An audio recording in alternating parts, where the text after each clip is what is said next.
And here we begin with Chapter 6 of Dracula. Let's play a little game. Chapter 6. Mina Mary's Journal. 24th of July. Whitby. Lucy met me at the station, looking sweeter and lovelier than ever, and we drove up to the house at the Crescent, in which they have rooms. This is a lovely place.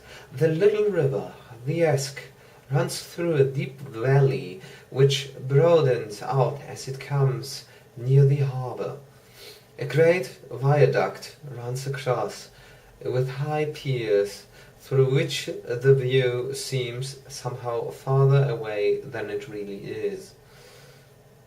The valley is beautifully green, and it is so steep that when you are on the high land on either side, you look right across it, unless you are near enough to see down.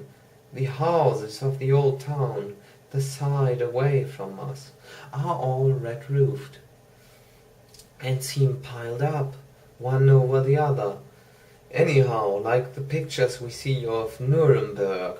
Right over the town is the ruin of Whitby Abbey, which was sacked by the Danes, and which is the scene of part of Marmion, where the girl was built up in the wall.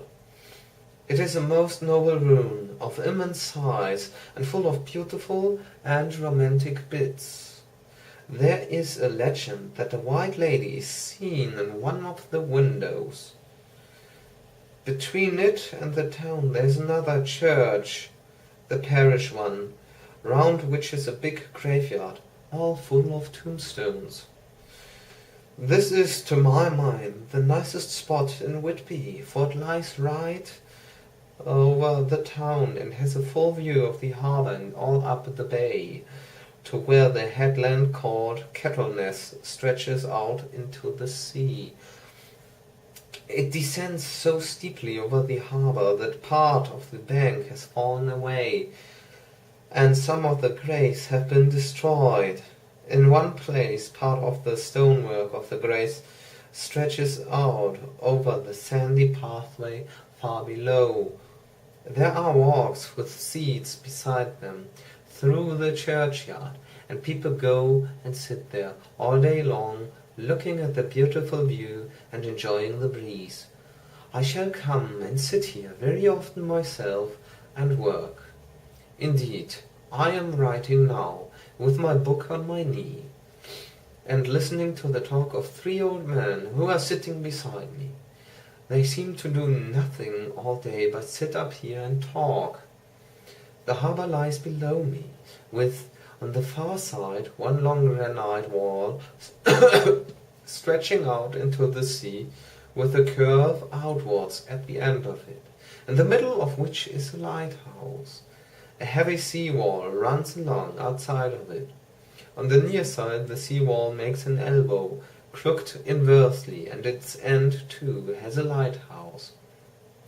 Between the 2 piers there is a narrow opening into the harbour, which then suddenly widens. It is nice at high tide, but when the tide is out it shows away to nothing, and there is merely the stream of the Esk, running between banks of sand, with rocks here and there.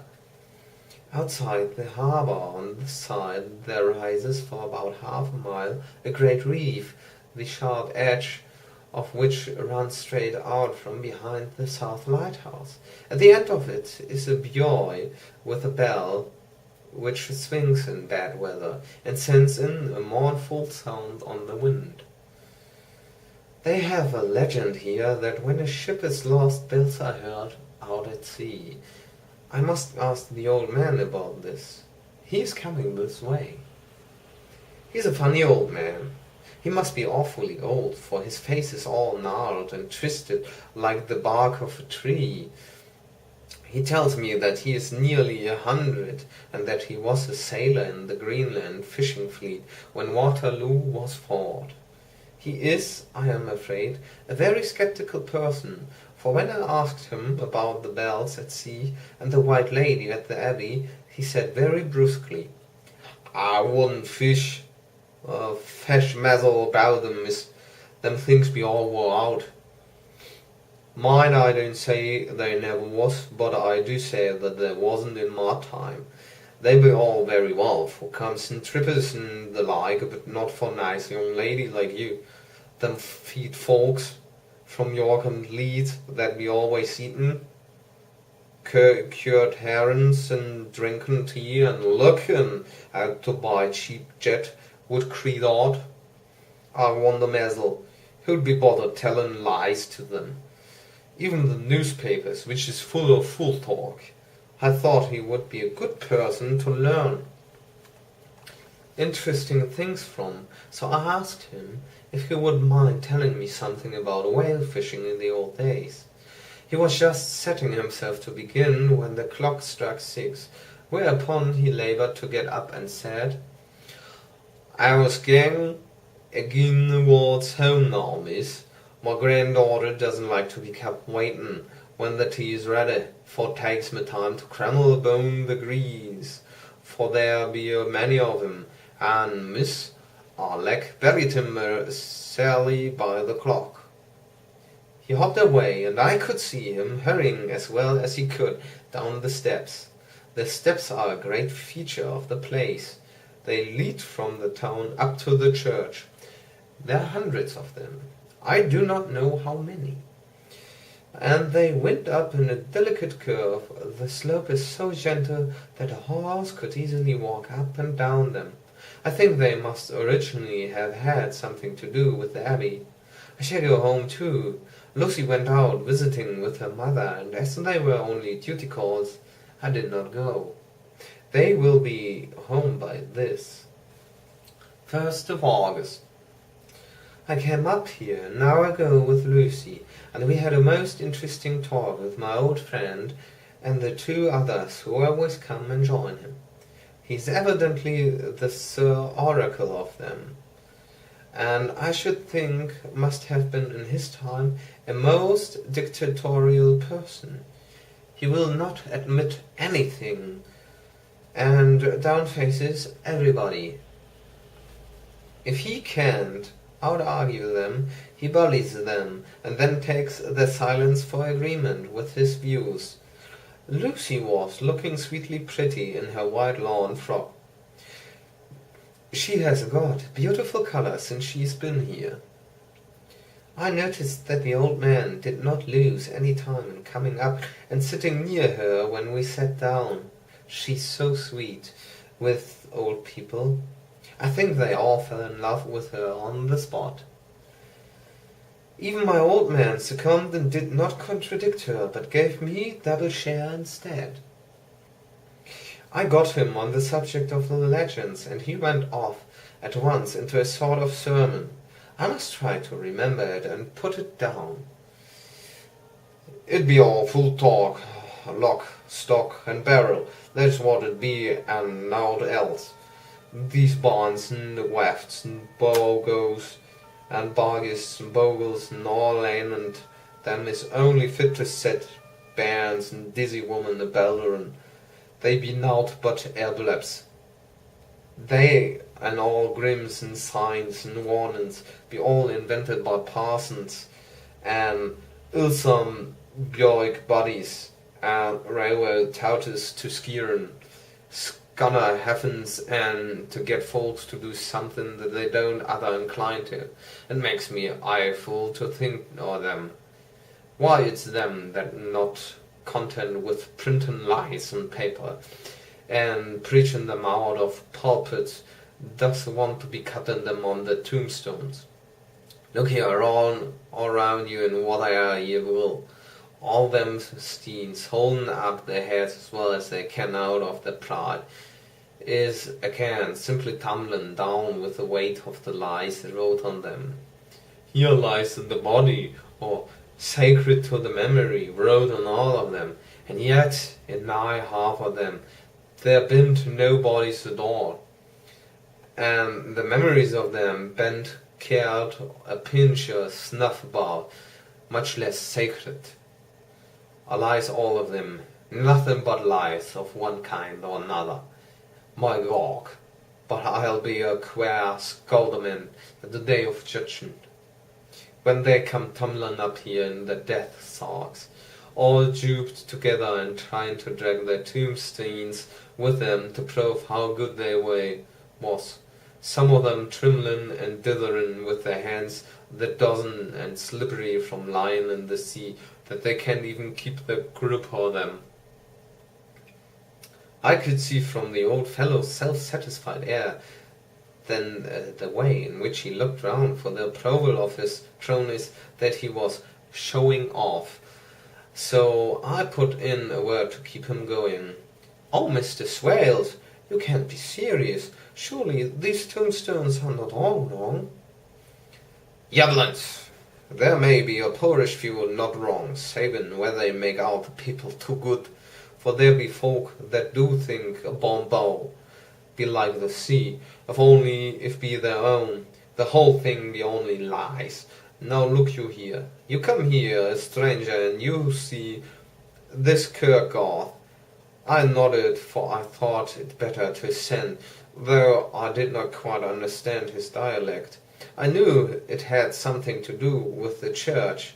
He went on, "And you can't say that all these steens be a boon folk that be happened here, snock." I assented again.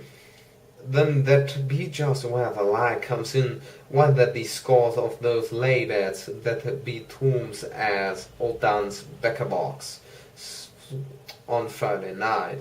He nudged one of his companions, and they all laughed. "And my God, how could they be otherwise? Look at that one, the artist, abaft the beer bank, read it." Read it." I went over and read, "Edward Spenslaw, Master Mariner, murdered by pirates off the coast of Andres, April 1854 at 30. When I came back, Mr. Swales went on. "Who brought him home? I wanted to have him here.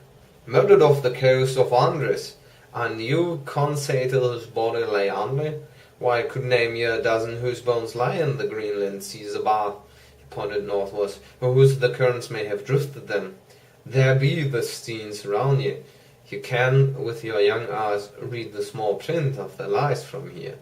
This Braithwaite Lorry, under his father, lost in the lively of Greenland in 20, or Andrew Woodhouse drowned in the same seas in 1777, or John Paxton drowned off Cape Farewell a year later, or John Rawlings, whose grandfather sailed with me, drowned in the Gulf of Finland in 50. Do you think that all those men will have to make rush to Whitby when the trumpet sounds? I have me anthems booted. I tell you that when they got here, they'd be jomlin' and jostlin' one another that it ought be like a fight upon the ice in the old days, when we'd be at one another from daylight to dark, and trying to tie up our cuts by the light of the aurora borealis."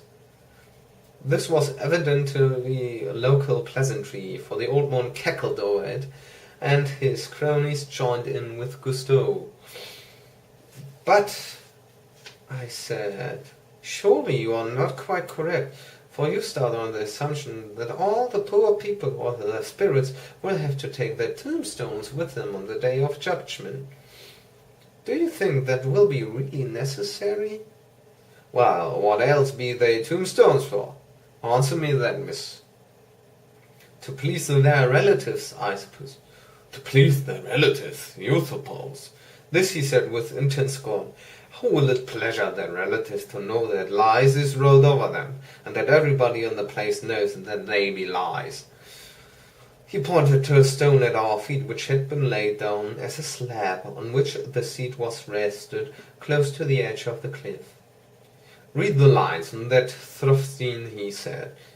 The letters were upside down to me from where I sat, but Lucy was more opposite to them, so she leaned over and read, "Sacred to the memory of George Cannon, who died in the hope of a glorious resurrection on July 29th, 1873.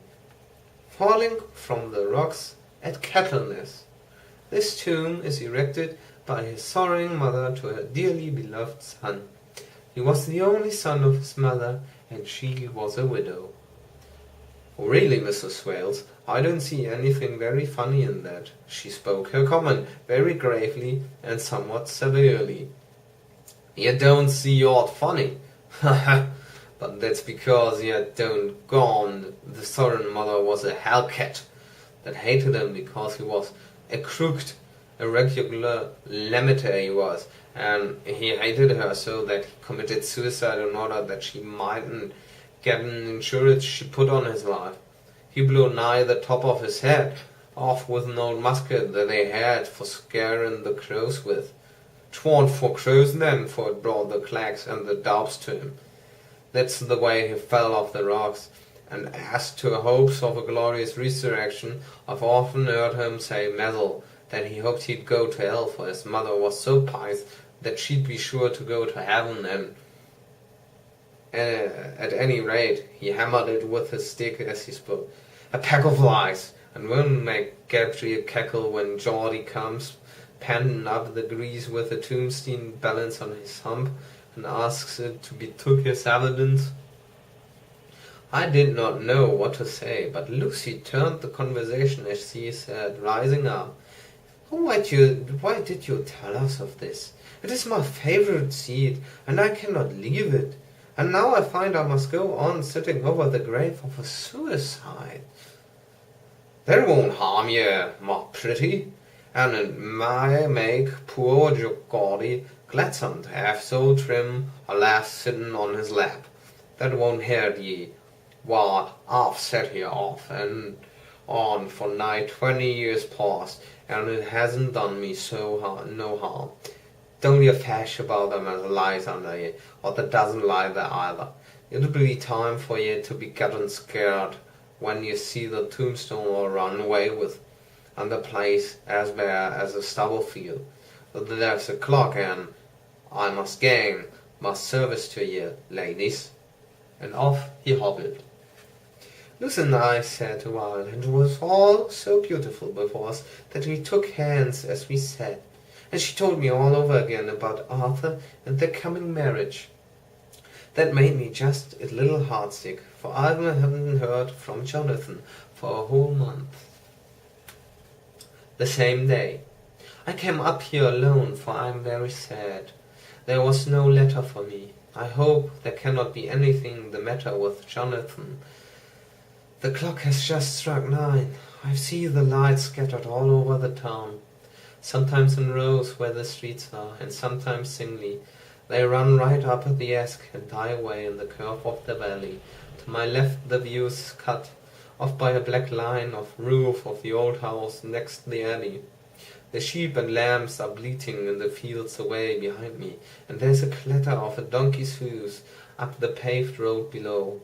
The band on the pier is playing harsh waltz in good time, and farther along the quay there's a Salvation Army meeting in the back street. Neither of the bands hears the other, but up there I hear and see them both. I wonder where Jonathan is, and if he is thinking of me. I wish he were here.